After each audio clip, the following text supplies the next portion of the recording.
Hello! Okay, let's state at the top of this before I'm misunderstood that a worldwide pandemic is not something I'm enjoying, nor is it something I'd voluntarily wish on people. I'm not trivialising the 2 million deaths so far, and I understand this is a very, very hard time. It's had a hell of an effect on my own mental health at times, and my relationship with humanity has deteriorated to the point where I'm not sure how I'll get it back, nor whether I really want to. However, as a break from the grim, relentless horror of reality, it's been wonderful. Whilst I do somewhat regret it now and am considering leaving it again, I rejoined Facebook, and the positivity, live streams, online games and sense of community that existed for a while was lovely. Of course, it soon devolved again into arguments and bitching, ridiculous pseudoscience and psychotic idiocy, and that was just the government announcements. But for a moment there, it felt like the humans were pulling together and actually caring about each other. I was out and about during the first lockdown, as I was part of an amazing Facebook group, which coordinates people making PPE at home and then getting it delivered to where it was needed, like care homes and things like that. It was an equal part spooky and glorious riding my motorbike through deserted rural towns, and it felt, all irony aside, like the world could breathe for a change. It wasn't full of people racing around and shouting and clogging up the roads and infecting the planet with their very fucking existence. Well, one of the issues I have with this particular reality, I've always seen humanity as some kind of virus or mass insectoid life, insert that Matrix quote here. When I'm not doing brilliantly in public, I can literally feel them crawling over my skin, and watching their behaviour during a pandemic has made me feel fairly vindicated, actually. I mean, how am I supposed to rebuild a relationship with a species like that? But being asthmatic and having other lung issues, I'm being very careful, and I've pretty much been sheltering now since last March, so 10 months at this point. Other than not having commitments to a couple of societies a couple of times a month, it's pretty much made zero change to my life. Fine, Download Festival last year took place in my garden. I didn't go to any gigs after February. I think we went to one. We went to Circus of Horrors and then The Who, and then that was it. But my day-to-day existence carried on pretty much as usual. Other than the fact that I was now watching other people try to live my life. Frankly, I'm not sure whether I'm more surprised or more insulted. After a week of lockdown, everyone was declaiming how bored they were and that they'd finished Netflix and reinvented toast, and that they'd just die if they didn't see people, which is why we went into the summer with them over-socialising, and then ignoring lockdown 2 entirely, and then ignoring the tier system, and now it would seem vaguely acknowledging lockdown 3. Absolutely, if you're a neurotypical and you live alone, you're going to get lonely. If you have mental health issues that cause you to turn inward and struggle with disconnection and your own company, it's going to be massively problematic. And yes, there are 100 other very, very valid reasons why this would be a massive fucking issue.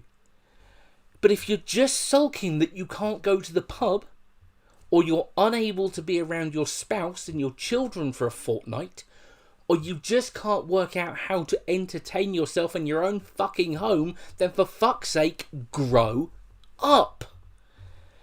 One of the very few things I remember from school is a quote in a headmaster's speech, which was, "If you're bored, you're boring."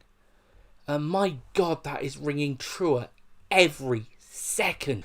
I mean, I'm a long way from being a perfect entity, and I'll freely admit that my bitter side is kind of smirking in the background over the fact that people are trying to live in the prisoner life that an NT world forces on us atypicals, and they're finding out that it's just not as blissful as sitting at home and relaxing whilst they work. You do become a prisoner in your own home. You become a prisoner in your own fucking head.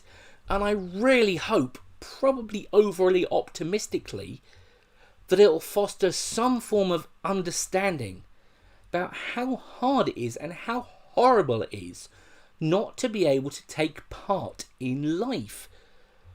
But on the other hand, people will just rush straight back to the pub because they can't step back and look outside themselves to what's best for the species, although maybe trimming down is best for the species, but I'm not going into that one.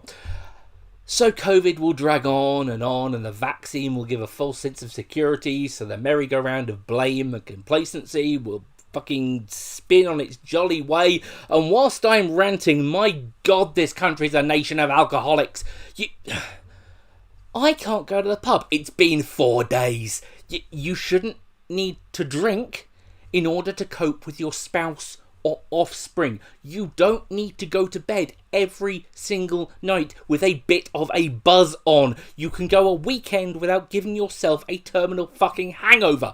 If you can't, you have a problem. Seek help. If you don't believe me, try not drinking for a month, and if it's anything more than, ooh, I quite fancy a beer, you've got a problem. Try stopping.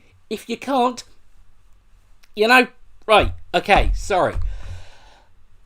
Where was I? Yeah.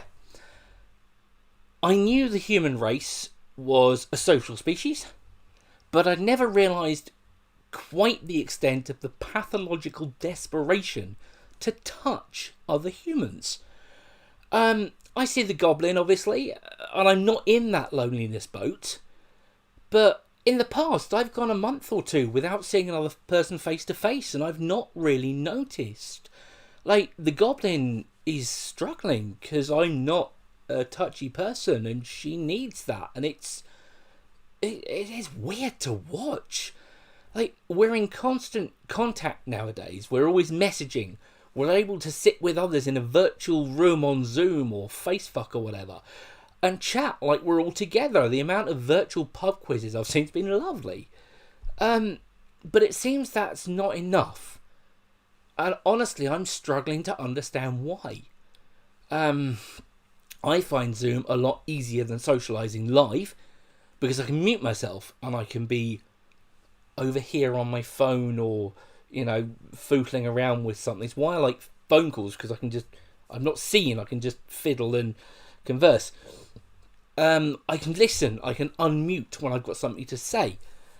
A reason I think Zoom fatigue is a thing is that it's rare in a social situation for people to be looking at each other the whole time. You sit next to them and look at the view, or show them something on your phone, or wander to the bar, go to the bog, eye up the pot plant in the corner. You're with them, but you're not staring at a close-up of their face. Like, you're not being stared at in turn. You're sat on Zoom and you're conscious of, oh God, there's all these eyes, and fucking, if people were that up close and personal in real life, you'd get a restraining order.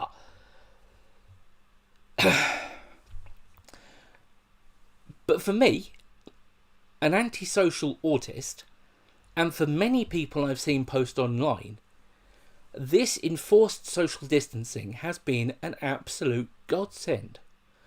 No longer do I twitch in Tesco because someone's too close to me. I'm able to deal with things via video call. Doctor's appointments have been video call, and it's been amazing. I've actually been more social. I've attended events streamed from the other side of the world that I've not otherwise been able to dream of being at. I've made a whole group of new friends on Discord, and I've been able to attend the occasional video hangout. I've started a fucking language course, an actual taught, not Duolingo, an actual, virtual classroom language course, without the panic of having to attend a brightly lit classroom where I'm so focused on keeping calm in that environment and not getting a migraine and not freaking out that I've missed all the content of the fucking lesson. I've been given a cast iron reason to step away from the crushing weight of social pressure. And as a result, I'm more relaxed, I'm happier, and I'm a damn sight more productive. So yeah, whilst a global pandemic is a terrible thing, and I'm not for a half a second undervaluing this, and I'm certainly not a fucking COVID denier, for some of us, and indeed for the actual planet on which we live, it's a glorious breathing space. And honestly, my hope is that as remote working and remote communication become more acceptable, as they seem to be doing, like, I used to work for Aviva, and honestly, they are the best company for whom I've ever worked. They were amazing. And they are shrinking office space so people can work remotely, and you only have to go in one day a week, and they're adapting this because it's a thing now.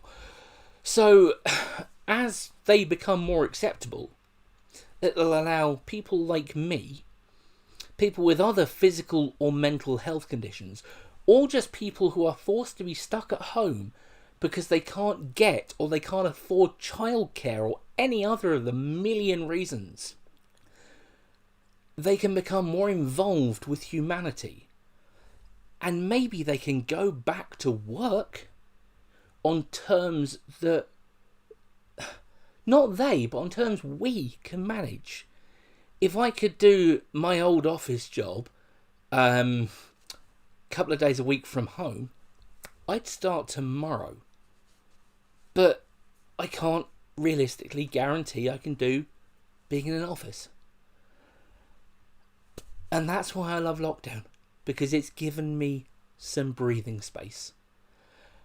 So as I say, hopefully, now other people have been condemned to be prisoners in their homes, they might understand a little bit more, and there might, hopefully, be a little more kindness in the world. That's all I've got to say. Bye.